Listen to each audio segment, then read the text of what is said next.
bagong Pilipino. Mga proyekto ng Pangulo, damang-dama ang pagmamahal niya. Radyo Pilipinas, radyo publiko, ang boses ng Pangulo.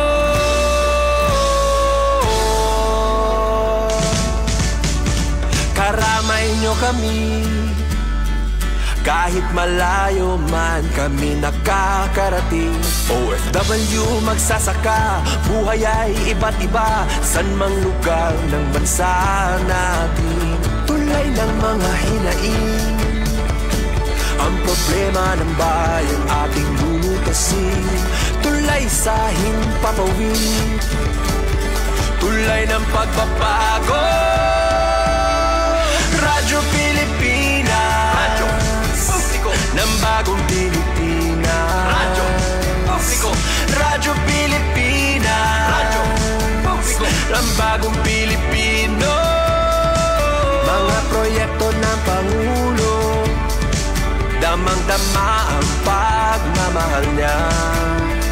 Radyo Pilipinas, radyo publiko, ang boses ng Pangulo. Radyo publiko, Radyo Pilipinas, radyo publiko, Radyo Pilipinas. Oras sa Radyo Pilipinas, Radyo Publiko, alas 8:04 na sa buntag. Good morning, Eastern Visayas. Good morning, Eastern Visayas. Maayong buntag sa mga suking itig paminaw din sa probinsya sa Southern Leyte. Maayong buntag maupay nga aga sa mga kaigsunan sa probinsya sa Leyte. Yausab sa Samar Province sa Northern ug Eastern Samar, maupay nga aga ug mayong buntag sa mga suki diha sa probinsya sa Biliran, sa mga kaigsunan nga nagatutok sa mga Facebook Live na karon sa Luzon, sa kinatibukan sa Kabisayan ug Mindanao ug labi na sa mga viewers nga karon sa gawas sa nasod. Welcome sa Tuesday edition sa programang Good Morning Eastern Visayas. Yes, adlaw karon nga Martes, Abril 8 na 2025. Og kini ang inyong makauban din sa Radyo Pilipinas, Radyo Publiko Sugod, Jevic Epis, o gato sa makauban sa Pikas Lawak sa Master Control, si Kuya Rito Cabales o Kuya Noel Palugod. And ato sa makauban ang atong partner station, ang atong mga sister station sa Radyo Pilipinas, Radyo Publiko Borongan, Radyo Pilipinas, Radyo Publiko Calbayog, ang lusab ang Philippine Information Agency kun PIA, para maghatod sa mga nagunang mga impormasyon sa lain-lain nga probinsya dinhi sa atong rehiyon. Also, ang Good Morning Eastern Visayas gihimo aron mahiusa ang nagkalaing dapit sa silangang Kabisayan tungod ugalang sa kinatibukan og malungtarong paglambo sa kinatibukang rehiyon 8, pinaagi sa hingpit nga pagsinabtanay bisan pa man sa managlahing pinulungan nga waray o binisaya. Pagbinayloay og mga kasayuran og mga panahon labot sa managunang isyu og hilisgutan nga sarang masayran sa tanan tungod ugalang sa kalambuan sa tibok silangang Kabisayan. Once again, welcome sa Tuesday edition sa Good Morning Eastern Visayas. Og dili na kita magalangan mga suki nga tigpaminaw o viewers sa itong program. Ato nang dawato ng atong mga kaubanan para sa ilang pasyo ng impormasyon. Atong sayran pinakalatest nga weather update sa nagkalain-lain nga lugar dinhi sa atong rehiyon. Atong unahon ang atong kaubanan diha sa Radyo Pilipinas, Radyo Publiko Borongan. Madyong buntag, maupay nga aga, Ate Daisy Blizzard. Ate Daisy, good morning! Good morning, Eastern Visayas! Yes, magandang morning, Jevic. Ngan sugad man nato ni imo mga kaupo didi Radyo Pilipinas sa Southern Leyte, hapag pamuno naman ni Sir Dodens Alaras. And gandang morning gihapon kan ESM Jean Navilon, Radyo Pilipinas Calbayog, ngan sugad man ito ni imo mga kaupo didi. Yes. Ate Daisy, palihog pa open sa atong cam kay para makita atong beauty. Okay, camera kasamang UFM. Okay, thank you so much. Alright, thank you. Ayo nga, no, hindi pa ako makita dyan. Sige lang, mag-adjust na lang, me. Mag-adjust kami. Alright, okay na kasamang UFM. Alright, at last, hi! Hello. Magandang morning. Makausap pa kasi rin ko diri-didiha mo na may ada problema. Alright, so again, magandang morning. Ano, haaton nga tanan, nga nati kang naman didi Radyo Pilipinas Borongan, ini Daisy Laloso Bilizar. Ito niyo makakaupod. Siyempre, ha supervision ito na amon station manager Ate Rusta Rivera Abunda. Completos Ricardos kami, dediton production para makapahamtang ano iton mga balita para iyanangadlaw Martes, April 8, 2025. Bataramdan, good morning Eastern Visayas. Ha technical, ha supervision ni Chief Tech Joey Policarpio, kaupad ko Coach Eufem Buna Jr. And Jvic Jean, makakaupod na ngayon gihapon PIA Eastern Summer pinaagi kan Miss V Gumban kaya la aadi mahabol daw kunuhiya na sira nira may ada nira biyahe. Oo, adi ha field, so nahibangan daw kung nira sasakyan. So she'll try paghabol neronian siguro ha second half ito natin naman program.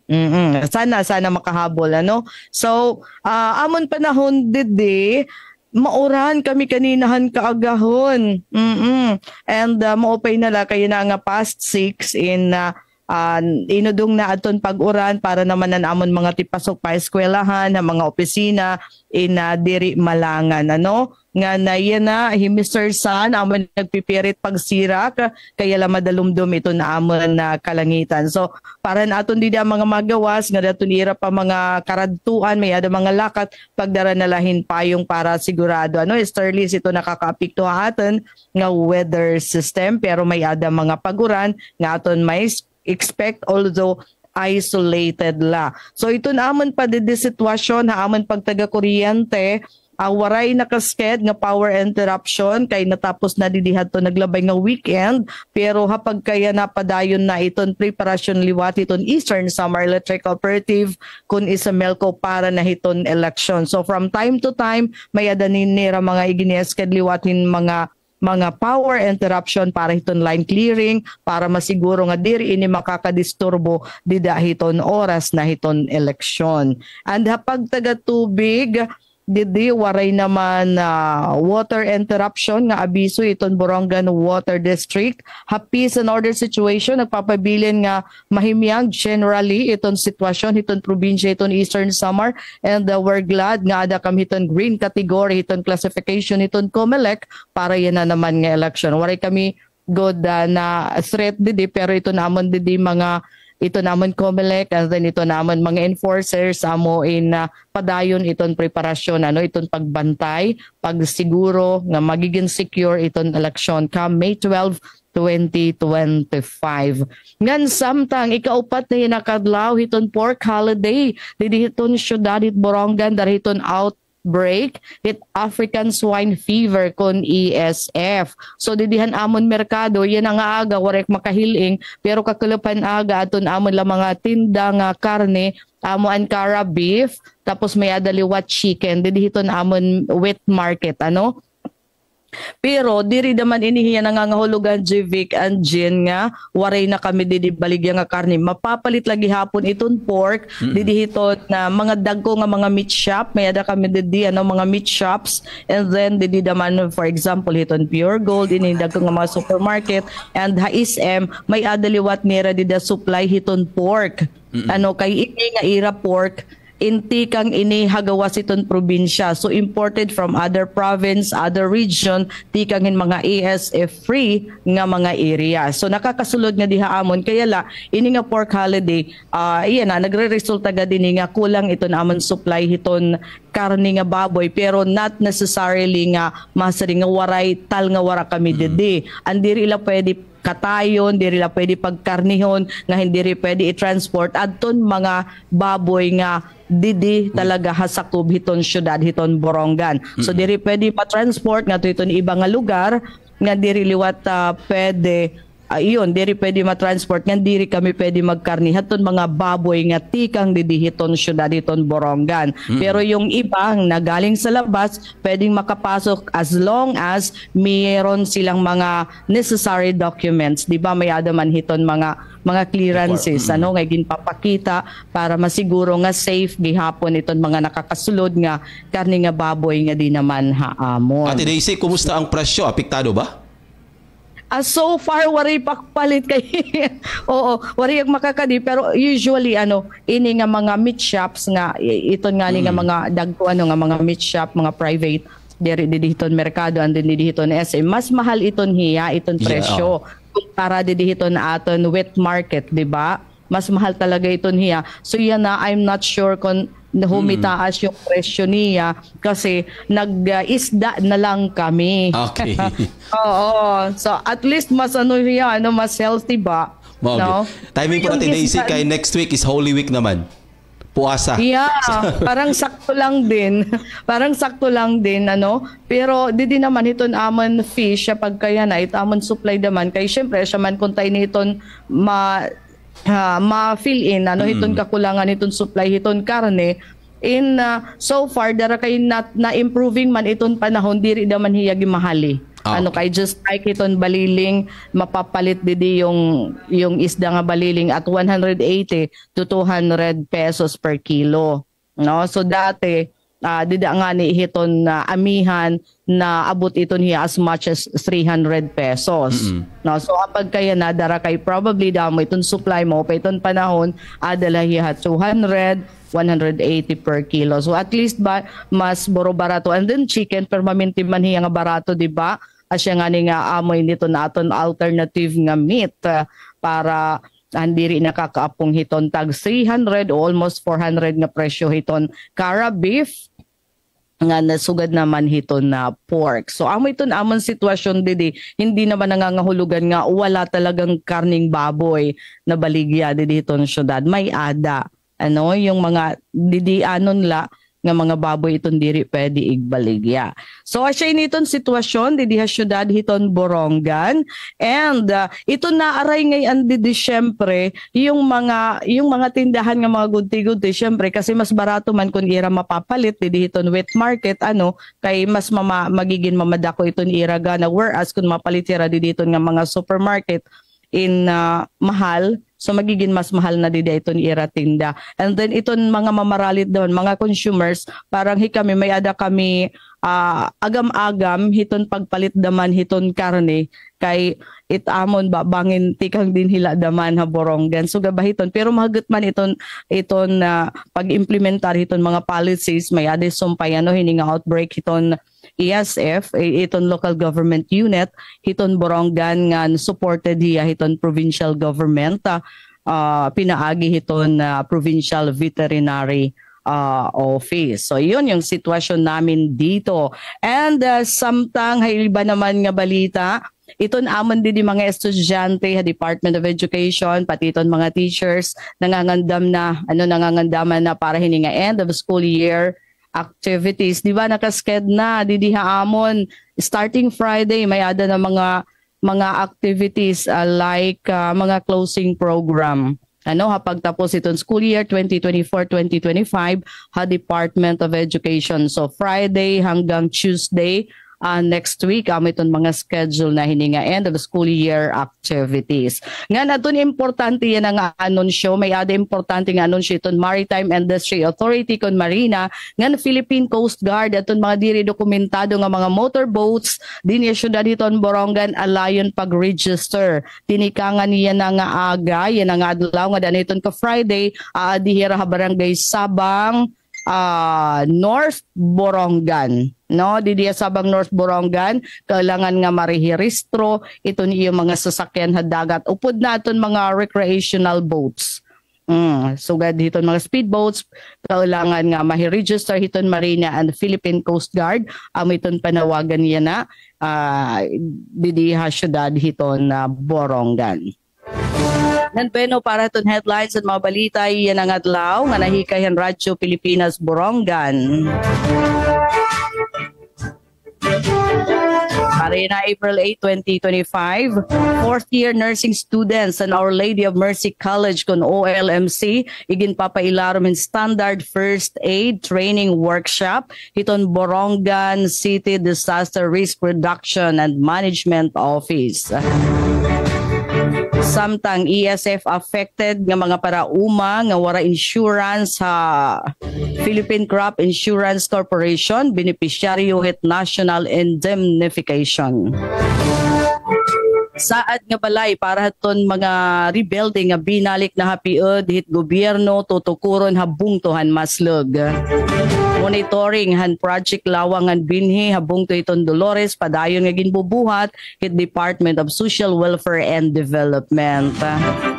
So Jivik, Jean, iton detalyehan mga balita ipapadangat iton Radyo Pilipinas Borongan ha second half antaramdan. Good morning Eastern Visayas. Yes, daghang salamat Ate Daisy og sa ato mga kaubanan diha sa Radyo Pilipinas, Radyo Publiko Borongan sa inyong update. Atong oras alas 8:18 na ato isunod ang lain pa nato nga kaubanan diha sa Radyo Pilipinas, Radyo Publiko Calbayog. Pinagi sa ato nga acting station manager maadjong buntag, maupay nga aga Sir Jean Nabilon. Good morning, Eastern Visayas. Sir Jean, good morning. Yes, good morning kasamang JV. Kumusta na kamo dito sa Sugod, Radio Pilipinas Sugod, Southern Leyte. Labi na ang nagtitikabatang station manager, si Dindo Alaras. Yan, sugad man, good morning. Kan kasamang Daisy dito sa Borongan.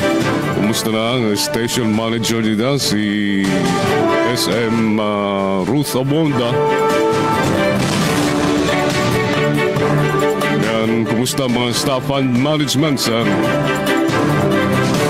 Radio Pilipinas sa Borongan. Dito sa sudad sa Calbayog, madurudampog, kakulop. Uranan kami makusog dito sa Calbayog City. Maupay na lang ay waray good mag-iha.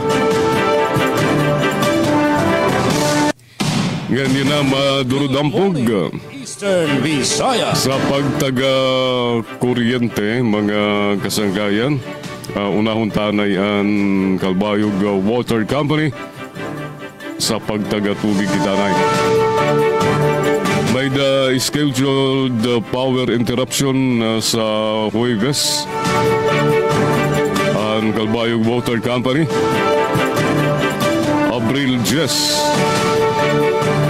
Service advisory sa Calbayog Water. Waray tubig dida sa barangay Matobato. Makaka-eksperyensya sa no water ang katanan ng konsumidores nga ginsiserbisyuhan sa non-highway area sa barangay Matobato. Apektado nga lugar, non-highway area sa barangay Matobato. Yan ang Huwebes, Abril 10. Di kang alas 9 san gabi nganto sa alas 2 san kagahon. Itong laan naka-schedule nga water interruption ang barangay Matobato la. Sa pagtaga kuryente naman,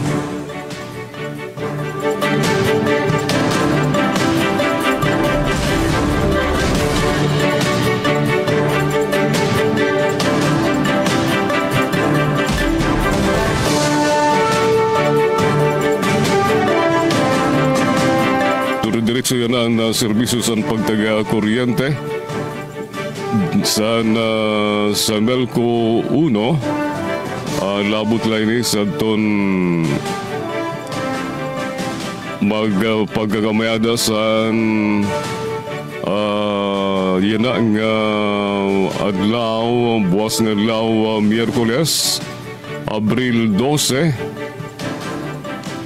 Tigang alas 9:30 ngadto alas 5 san kulop mapaparong ang kuryente buwas sa Miyerkules sa Kapogan Substation. Barangay Palanugan, Patag ngadto sa Barangay Patong. Alas 9 Bisanaga ngadto alas 5 Sangkulop. Affected areas sa Miyerkules gihapon buwas nga adlaw Palanaskara Substation, Barangay Uboob ngadto sa Di Victoria sa Oquendo District. Alas 9 bisan aga tugtob alas 4 Sangkulop. Sa Agustin Substation mapaparong tigang sa Muyaw, Tubtub, Hasmines, Gandara. Sa Huybis naman, Abril,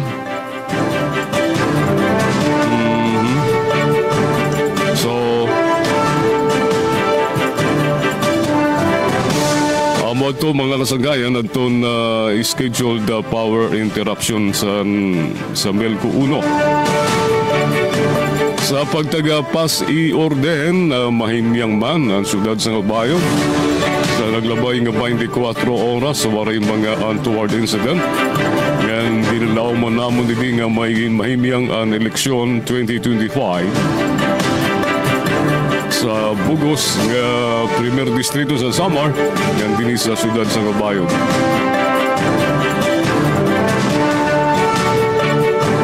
Para sa mga balita nga amon niyang ipapasa sa second half sa Good Morning Eastern Visayas.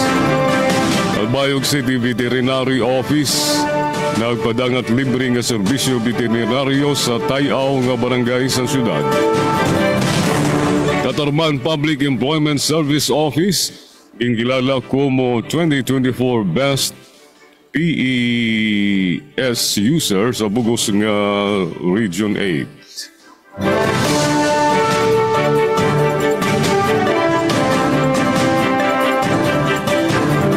Nga sa iba pang balita, malahog ng Dinaliw Marine Protected Areas ng dive posts nakatalaan i-stabilisar sa Calbayog. Resolusyon nga magtitindog teen centers sa mga eskwelahan sa Calbayog aprobado na sa sangguniang panglunsod. Amo to ang mga natirok nga mga headlines sa News Bureau sa DYOG Radio Pilipinas Calbayog. Nga nabalik sa imo kasamang GB. Maayong buntag. Maupay nga aga. Good morning, Eastern Visaya.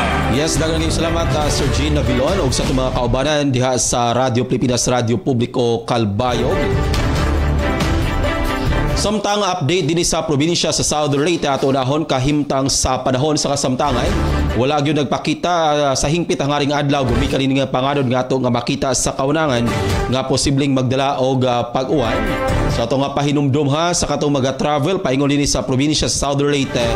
Always yun kita magdala og payong, raincoat, uban pang proteksyon para usab dili kita magka-problema og magka-apiki in kaso adunay masinati nga pag-uwan. Sa ato nga peace and order situation sa nakalabay nga 24 oras wala may inuhing mga dagko nga panghitabo ang na-record sa blotter sa kwarpo sa kaprisan dinhi sa probinsya sa Southern Leyte, pero aduna lang sila pahinumdum sa mga motorista kay naa maghapon kining ilang regular checkpoints, especially karong panahon kay napamanata sa election period. So kinahanglan magabiyahe gan kita kumpleto nga nga dokumento, doon na tay updated nga kining pag-register sa ato nga sakyanan, aduna tay lisensya and mag-helmet pod kay usana sa ilang yun nga pagatan-aon.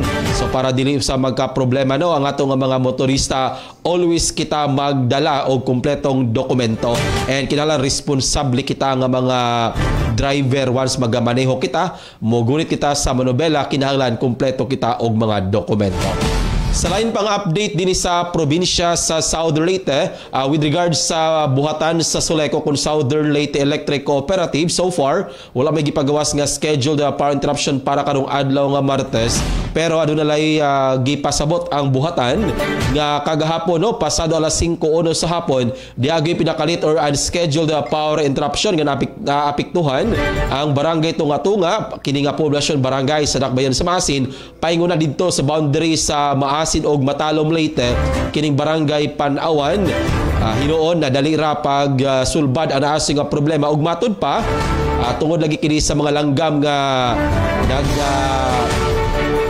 nagatambay no matud pa nagatambay o nagyo diha sa linya sa kuryente so hinungdan nga dihay pagka sunog jutay sa portion diha sa three-phase line diha sa Tagnipa Kumbado mo na nga napiktuhan ang naasoy nga supply sa kuryente sa naisgutan nga mga lugar. Samtang sa lain pang update, ang buhatan sa Comelec Commission on Election nagpasabot sa mga katauhan dili lang sa probinsya sa Southern Leyte kundi sa tibok nga nasod nga nagsugod na sila sa ilang pag-distribute dining VIS kon voters information sheet kay lagi dihay mga nagapost sa social media nga mga katauhan mga residente partikular didto sa 5th distrito sa Leyte nga nahadlok mo pirma kay ang katudang papirmahan para daw to sa impeachment ug uban pa nga mga dili mao nga mga information. So giklaro sa Comelec nga kanang ilang pagpapirma sa ilang pag-distribute sa VIS para kana masabtan o siguro nga nadawat sa mga botante ang VIS kung kining voters information sheet. Kay mo man kana ang kabahin gyud sa ilang gihimo karon nga distribution. And kini nga VIS dako kinigamit sa itong mga botante kay naman diha nakabutang ang pangalan asa pod ang voting precinct o apil gani ana pod ang mga listahan sa mga kandidato nga pwedeng botaran sa ato nga mga botante sa umabot nga May karon nga Mayo nga pinili ay. Pero giklaro sab sa Comelec nga dili na pugson sa pagpirma no ang mga katauhan pero ila hinong pasabton ang mga empleyado sa Comelec nga mo'y mag-distribute sa matag balay kay house to house man ang ilang distribution ilag yung pasabton og klaro ang mga katauhan before nila papirmahon para malikayan ka ng mga reklamo mga kalibog mao na nga mag-post sa social media sumo ka na ang gihimo sa Commission on Elections. So hopefully mga katauhan mga botante dinhi sa ato nga lokalidad ato gyud nga suportaran kining programa sa Comelec para man usab kini sa atong pagpangandam sa umaabot nga pinilian. Yes, Ate Daisy. Iton ba nga distribution iton nga VIS conducted by the Comelec themselves or may adalahira mga gin-hire nga mga contractual nga mga empleyado or iging course surubayan sa barangay? Yes, Ate Daisy, sa ato nga nasayra naa sila gipang-hire nga mga contractual employees nga maga-distribute pero naapoy mga generic mismo nga mga empleyado sa Comelec kaning tabang labi na kanang pagpasabot kay nahitabo ka na Ate Daisy dinhi sa 5th distrito sa Leyte sa lungsod sa Hindang nga ang assistant election officer ning tabang gyud pagpabasabot ngadto sa barangay labi na sa katong area nga daghan ang mga reklamo gani daghang nagpost sa social media kay ilang hunahuna is about daw to sa impeachment uban pang mga ayuda so at least para mawa ang kalibog gipasabot mismo sa mga empleyado sa Comelec pero giklaro nga aduna gyud sila gi-hire nga mga individual para mag-distribute kay di naman pud kaya sa mga personal mismo sa Comelec kay limitado ang ilang staff and limitado pod ang gihatag pod sa LGU nga mga staff sa ilang office sa matag field office mao na nga kinahanglan ato gyud nga suportaran. So ato lang po siguro pahinumdom sa tanang mga distribute nga mao lagi na pasabton labi na katumang katawhan nga adunay mga pangutana pasabton unsa na ang ilang gipanghatag labi na sa panahon sila papirmahon. Ang dapat din tayo nagtatanong din. Yes, correct. No? Nagtatanong tapos siguraduhin nyo din na mga taga-Comelec din yun. Yes, tanungin yung ID, hingan nyo ng ID kasi mayroon din mga nagpapanggap minsan na take advantage ba sa mga programa. So tanungin nyo muna yung ID and then kung nakapresenta ng ID, tanungin nyo na ano ba yung pakay doon. Correct. Naman nila, di ba? And also Ate Daisy kanang portion daw sa ilang papirmahan i-check on nabagit toy header nga Comelec. And mo to ang VIS ang kabahin sa inyo nga gipirmahan kay para pod mo lagi na additional pod nga mawa ang inyong mga problema and inyong mga kining mga huna-huna nga dili maayo sa inyong gipirmahan. And hopefully sa atong mga katawhan, no, ang atong mga dili lang ang atong mga barangay official, ang tanang katawhan mutabang sa pag-inform labi na sa katong nakasabot na atong inform mga atong mga kaigsunan, mga kapamilya para usab at the same time pagtabang ba sa COMELEC nga malampuson ang ilang pagpanghatag ni aning VIS. Labi na kay lang deadline Ate Daisy and Sir Jean is 20 days raman, so until last week sa buwan sa Abril. In preparation lagi kana para sa umabot nga May 2025 election. And giklaro di ay pod sa COMELEC Ate Daisy og Sir Jean nga padayon sila sa ilang kiniganing online nga makita ang kining voting precinct sa ato mga botante o sa tanang mga botante, pero ilan nang makita sa online or sa website sa COMELEC is 2 weeks before sa election. So dako gyud gamit ang VIS sa ato nga mga katawhan. Okay, og para sa mga balita no dinhi sa probinsya sa Southern Leyte. Ang Southern Leyte top producer sa abaka sa Intero Region 8 sa nakalabay nga tuig matud pa sa report sa PhilFIDA. Lungsod sa Sugod, top 10 municipalities sa Tibok Region 8 kabahin kini sa income. Pag-obserbar sa Holy Weeks gipangandaman na sa MDRRMC Hinundayan and 5 million pesos nga katidad sa RSU Annex Building na dawat sa lungsod sa Bato, probinsya sa Leyte. So atangi ang detalye sa mga balita nga nahikay sa tibuok pwersa sa Radyo Pilipinas Radio Publiko Sugod, Radyo Pilipinas Radio Publiko Borongan, and Radyo Pilipinas Radio Publiko Calbayog. Samtang arita sa headline nga naandam sa Philippine Information Agency diha sa Eastern Samar pinagi ni Ma'am V. Gumban. BSP nagdumarahin financial literacy nga info campaign HISSU. Tanong bag-o graduate program highlights sa HICA 74 nga anniversary han bugtong han art teacher. Border checkpoints ginpapatuman agod mapugan ang pagsarang han African swine fever. So mokato ang mga balita nga naandam sa atong kaubanan ni pinaagi sa PIA Eastern Samar pinagi ni Ma'am V. Gumban. Oras sa Radyo Pilipinas Radio Publiko alas 8:34 na sa buntag. Og sa tong pagbalik mga kaigsunan ay inyo nang madunggan ang detalye sa mga balita nga nahikay sa tibuok pwersa sa Radyo Pilipinas Radio Publiko dinhi sa Eastern Visayas o gikan sa Philippine Information Agency. Mubalik pa ang Good Morning Eastern Visayas sumalang ining mahinungdanon nga pahinumdom. Standby lang hapon mga suki nga tigpaminaw.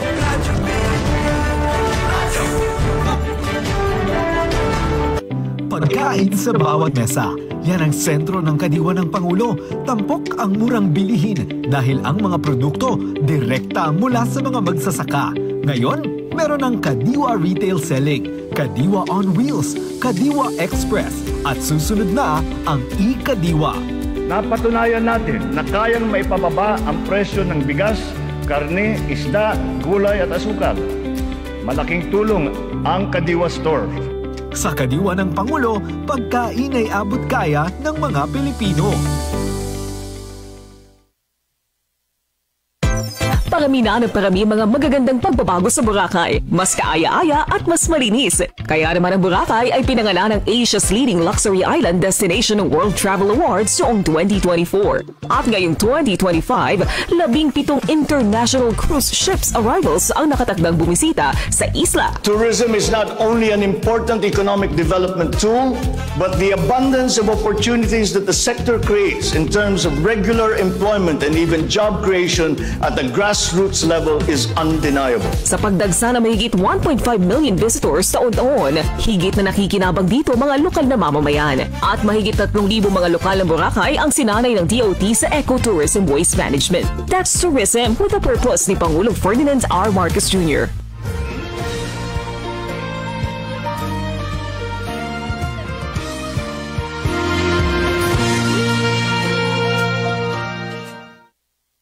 Oras sa Radyo Pilipinas Radio Publiko alas 8:36 na sa buntag. Nagpadayon gapon kamong nagapaminaw og nagatutok sa ato nga programang Good Morning Eastern Visayas karong adlaw nga Martes, Abril 8, 2025. O karon ato ng pagasugdan pagdawat sa ato mga kaubanan no, para sa paghatod sa detalye sa mga balita ato nahon ang mga report diha sa Radyo Pilipinas sa Borongan pinagi ni Ate Daisy Bilizar. Ate Daisy. Good morning, Eastern Visayas.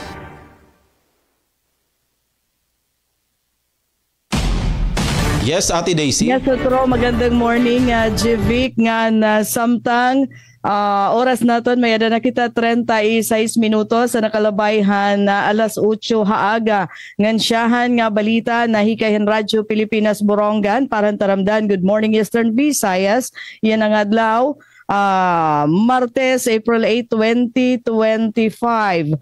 Fourth-year nursing students sa Our Lady of Mercy College igin papailarom in standard first aid training workshop han Borongan City Disaster Risk Reduction and Management Office. An detalyihan report ikang kan Engineer Sok Aberia. Radyo Pilipinas, report. Ginpapailarom han Borongan City Disaster Risk Reduction and Management Office Sidrum o intulok adlaw nga standard first aid o SFA training workshop adun 30 nga ihapon fourth year nursing students sa Our Lady of Mercy College o LMC han syudad. Gintikangan na nasabi nga pagkag-iden pretest ang gimbuhat na Sidrum o conference room ang agan Lunes, Abril 7, samtang pagbubuhaton ang training proper sa 4th floor ang Sidrum o building. Sumula kan Mr. Aldrin Abunda Research and Training Section Head sa Sidrum o nga matuto kaunang nga modules ang pagtatalakayon hining SFA training workshop nga masunod. Introduction to First Aid, Medical Emergencies, Environmental Emergencies, Trauma Injuries, Transferring the Insured ug Special Emergencies, kundi magkakamay din practical demonstration na orhi nga 5 nga modules. Ngan magkakamay da liwat postes, laki pa ang praktiko maikatulong adlaw hini nga paghagid. Una hini 34 nga ihapon fourth year nursing students ang OLMC at doon iging pailarang manasabing SFA training workshop ng Sidrum O naglabay nga simana. Para sa Bagong Pilipinas, Sok Aberia, Radyo Pilipinas, Radyo Publiko, Borongan. Mga salamat na report, Engineer Sok Aberia. Good morning, Eastern Visayas. Malahog ngan binaliw marine na protected areas ngan dive spots na katalaan indistablisar sa Kalbayog sa detalya din report ni Charmaine Perito. Radyo Pilipinas, report. Aprobado na sa sangguniang panlungsod sa Kalbayog ang Ordinance Number 2025-11-375 nga nag-iestablisa sa malahog ngan binaliw marine protected areas ngan dive spots sa syudad. Sa pag-sponsor ni Konsehal Attorney Eduardo Tibo, ginpormaan ordinansa agud maproteheran ang kabataan, mabuligan sa pagbawi sa marine resources ngan mapauswag ang turismo sa lugar.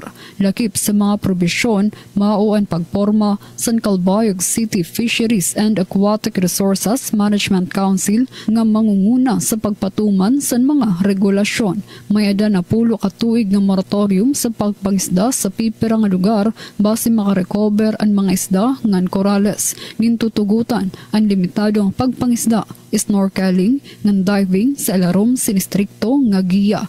Ginalauman nga makakakuha sin pondo tikang sa mga mabisita ngan diver fees samtang may inisyal nga 5 milyones pesos nga budget para sa operasyon sa malahog ngan binaliw marine protected areas ngan dive spots. May damulta tubtub 3,000 pesos pagkumpiska san gamit ngan posibilidad san kapresuhan sa mga matalapas san ordinansa.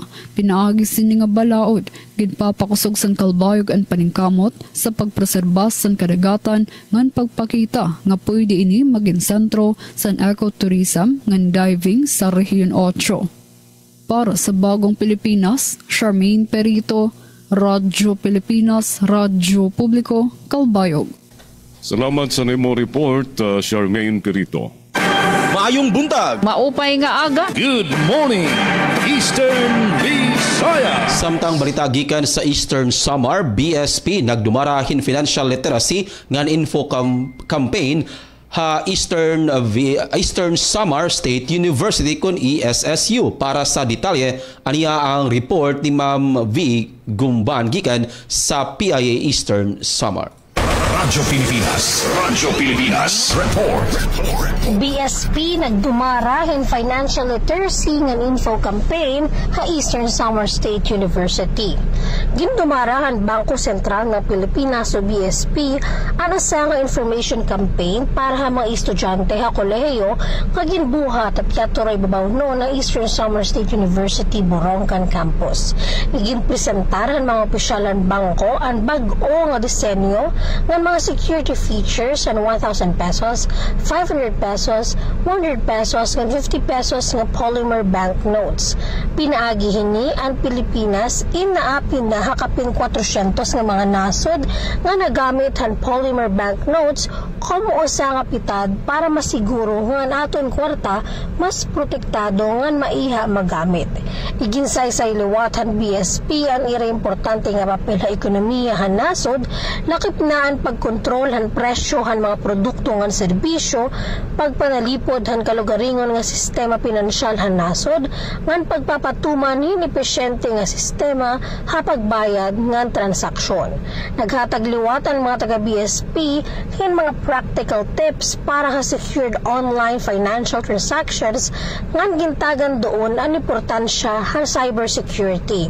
Ang mga bisita intika nga BSP Visayas Regional Office sa Cebu nga natakloban branch nga personal nga kumadto para magdumarahan na sabi nga aktibidad.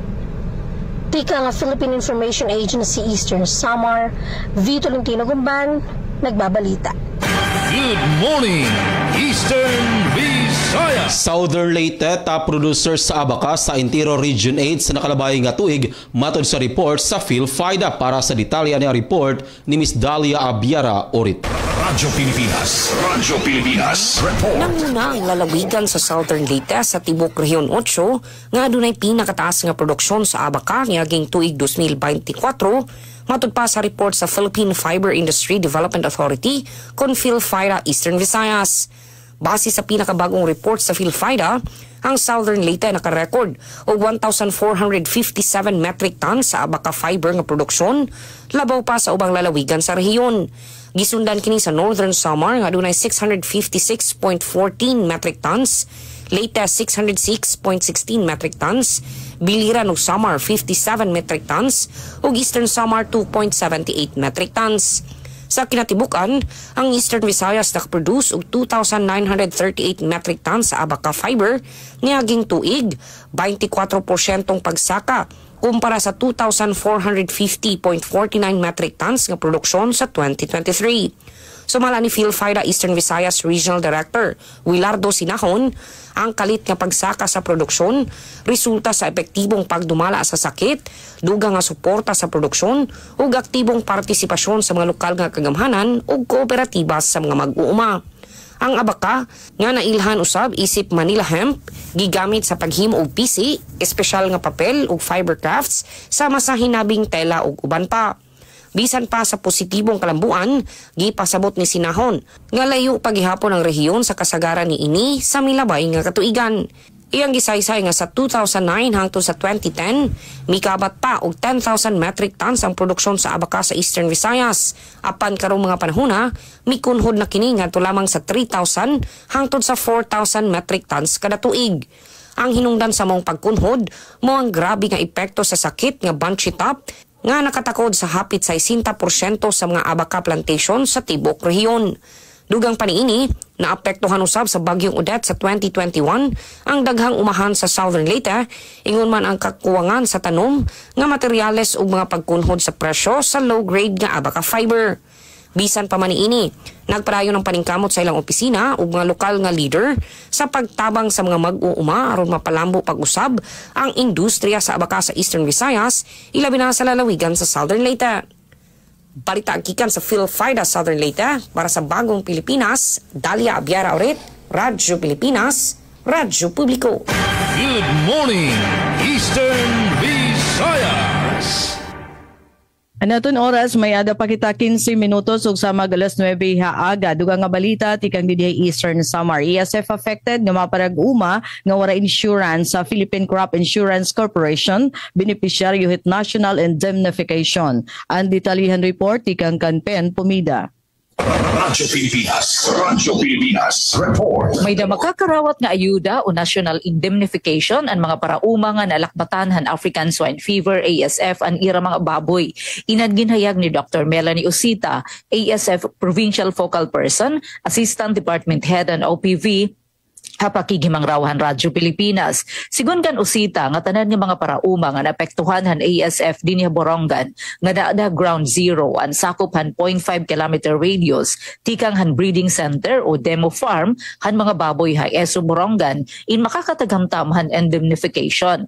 Ang kantidad han indemnity nga makukuha kung ang baboy inyang pa o 30 to 90 days o diri nalahos in 25 kilos ang bugat, por lo menos 4,000 pesos kada isa.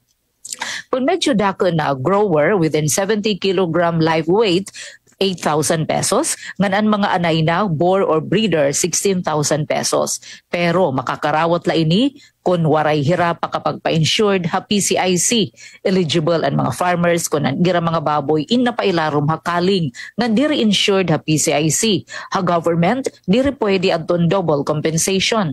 Paglaklaro ni Usita. So malapah iya ini nga indemnification inda ko nga bulig para makontrolar ang pagsaranghan ASF kay diri ila mapupudngan ang unnecessary nga pag-iihaw o ang pagtataguyt mga baboy kay hira mismo ang mga parauma ang magtutubyanhan ira mga baboy nga nahibibilin pa ground zero. Ang City Veterinary and Implementing Arm hindi nga programa ang Provincial Veterinary Office in magahatagin suporta sugadhan geotagging pagtudlukan 500 meter radius.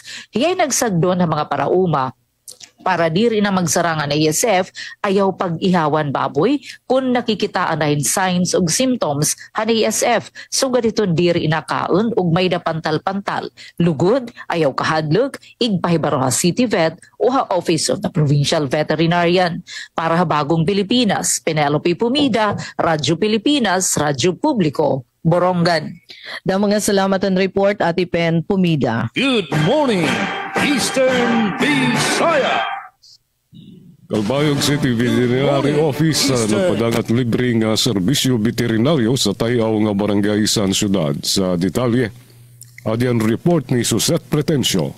Radyo Pilipinas Report. Sa padayon nga serbisyo publiko san Calbayog City Veterinary Office, ginkadto san Bactas team san buhatan sa pagpanguna ni Dr. Jason Nunez an usa nga tayaw nga barangay nga maawaan barangay San Isidro sa Oquendo District, Calbayog City, Samar.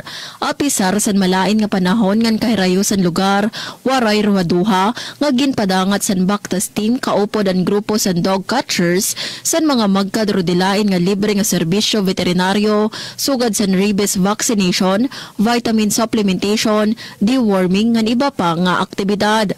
Nahimugso ang aktibidad pinaagi san personal nga pakigsumpayan ni Barangay Captain Jose Lungsod. Ang nasabi nga paningkamot in usa nga klaro nga ehemplo san City Veterinary Office nga maipaabot ang bulig ngadto sa publiko apisar san kahirayo san lugar o barangay. Para sa Bagong Pilipinas, Suzette Pretencio, Radyo Pilipinas, Radyo Publiko, Calbayog. Salamat Suzette sa nimo report. Good morning, Eastern Visayas. Tanong bag-o graduate program highlight ha ika-74 anniversary han bugton han art teacher. Para sa detalye niya report ni Ma'am V. Gumban sa PIA Eastern Samar. Radyo Pilipinas Report. Tanong bago-graduate program highlight hay ka-74 nga anibersaryo han bungtohan Arteche. Kung pagselebrar ang ka-74 nga anibersaryo han bungtohan Arteche, opisyal na ginlansar hadto Abril 4, 2025 ang Tanong bago-graduate program nga praktikal nga inisyatibo pagproteherhin kalibungan. Hapangunahan LGU Arteche nga ng Municipal Agricultural Services Office por lo menos 217 nga mga senior high school graduates tika nga Arteche National High School ang nakiisahan na sabing nga aktibidad. Kundiin hirain ginitokar ngan gindara ha mangrove site.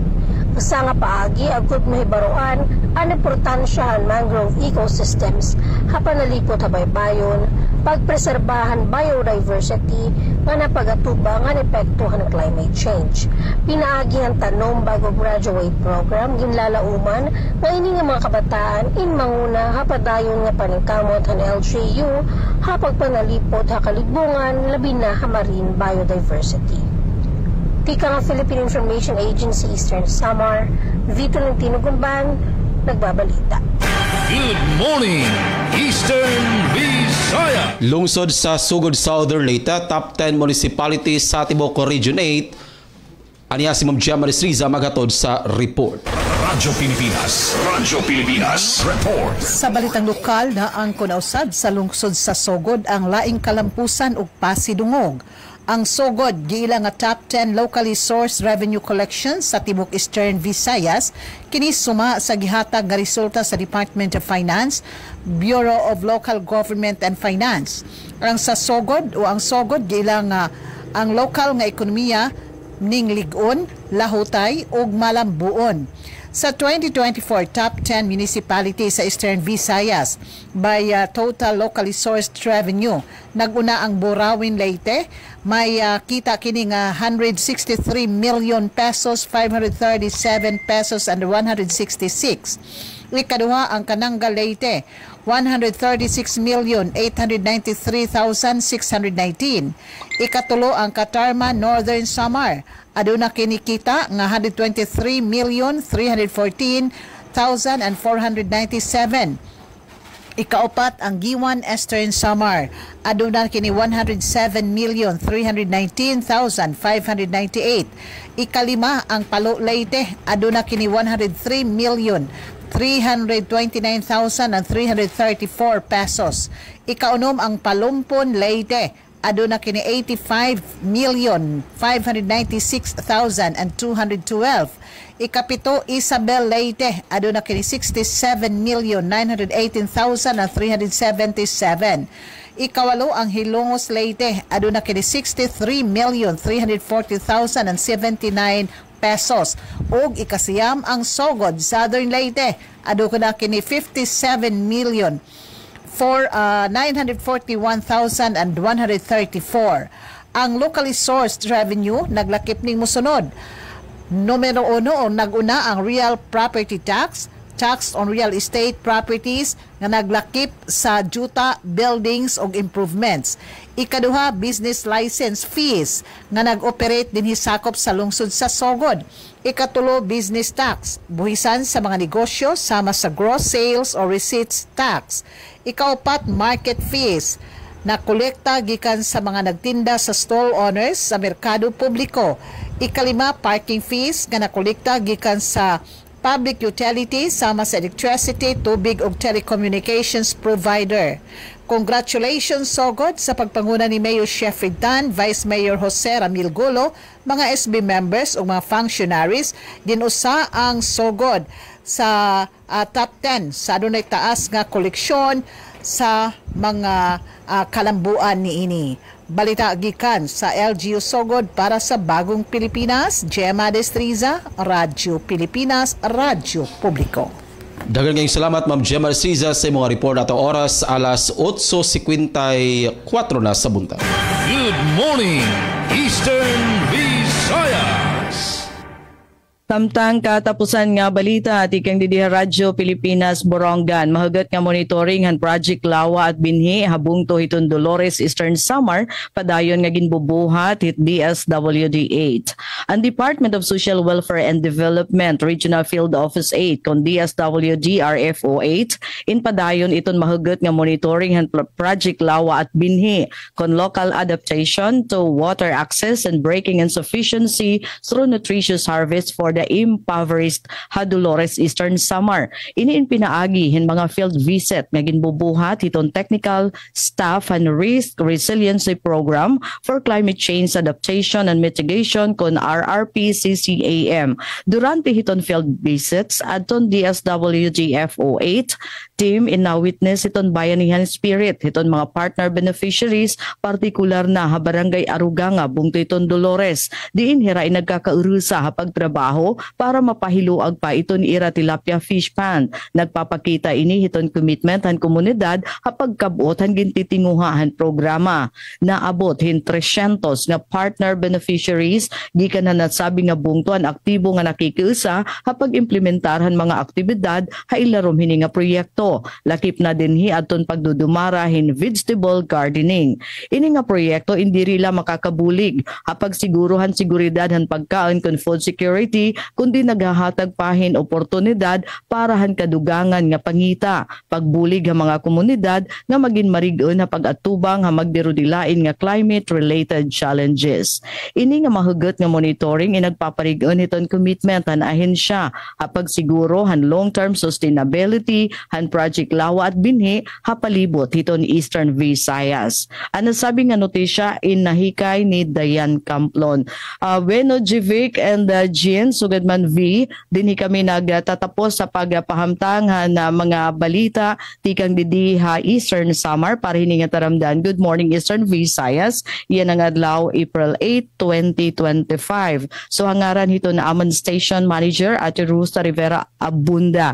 Admin officer Kuya Razel Boboy Robin, amon chief tech Joey Policarpio, at naging ka-partner ko Chief Mbona Jr. Ngan syempre ato na mga miyembro ng production team, Adipen Pumida, Engineer Soca Beria, Dayan Camplon, ini Daisy Lalosa Bilizar, nasari nga damo nga salamat nga na maupay nga aga haaton nga tanan. Good morning, Eastern Visayas! Katapusan namon nga balita dito sa Calbayog, resolusyon nga mag-establisar na teen center sa mga eskwelahan sa Calbayog approve na sa sangguniang panglunsod. Sa detalye, ang report ni Charm Perito. Radyo Pilipinas report. Ginaprobahan sa sangguniang panlungsod sa Calbayog ang resolution number 2025-11-319 nga nagtutugot kan Alcalde Raymond Uy nga magporma partnership kaupod ang Department of Education, Schools Division of Calbayog City, pinaagi sin Memorandum of Agreement para sa pagtukod Adolescent School-Based Teen Center. Ang resolusyon sa pag-sponsor ni Konsehal Rosendo Morales in kabahinsan paningkamot sa LGU nga masuportahan ang kahimsog ngan pag-uswag sa mga kabatanunan.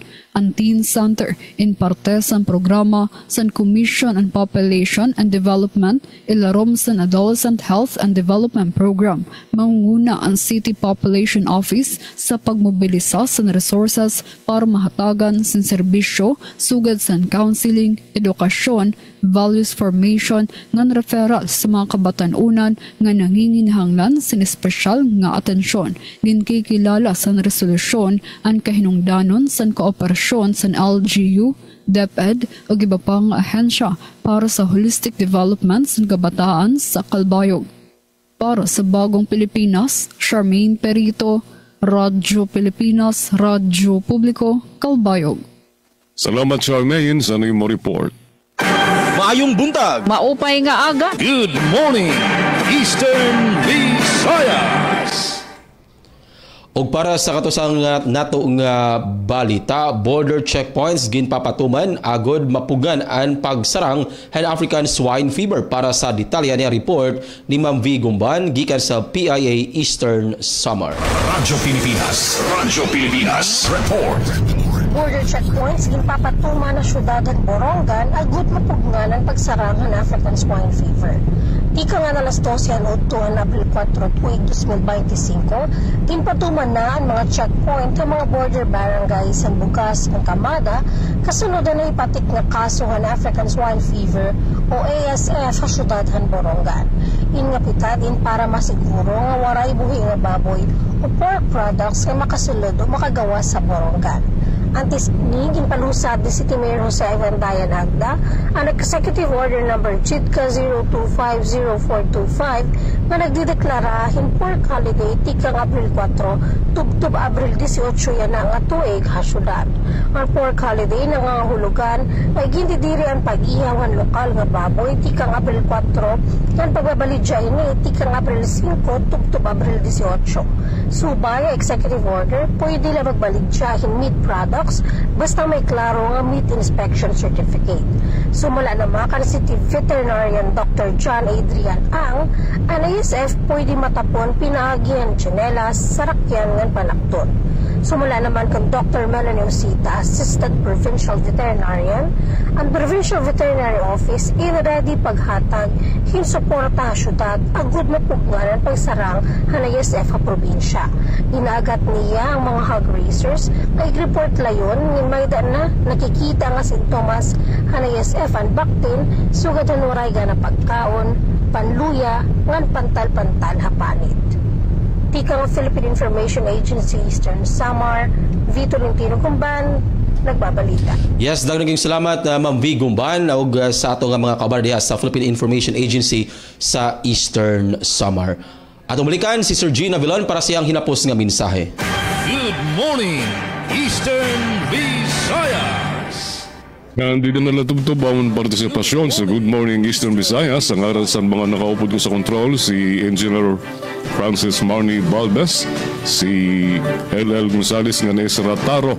Ini iyo nakaupod Gina Vilon, salamat maupay nga aga sa iyong matanan. Maayong buntag! Maupay nga aga! Morning Eastern Visayas! Salamat Sir Gina Vilon o sa itong mga kaubanan diha sa Radyo Pilipinas, Radyo Publiko Calbayog. Kang ati Daisy Bilizar sa itong mga kaubanan sa Radyo Pilipinas, Radyo Publiko Borongan o sa Philippine Information Agency pinagi ni Ma'am V. Gumban sa PIA Eastern Samar o gato sabi greet o good morning and belated happy birthday sa itong regional head sa Philippine Information Agency Eastern Visayas, si Rian Arinto. Sir, good morning and salamat and belated happy birthday. And sa mong station manager, Sir Dindo Alaras, atong kauban sa Pikas Lawak sa Master Control, Kuya Rito Cabales, Kuya Noel Palogon, and Kuya June Antegra. Kini ang inyo na kauban, Jevic Epes. Mingon, dagan kayong salamat. O good morning, Eastern Visayas. Good morning, Eastern Visayas. Radyo Pilipinas. Radyo Publiko.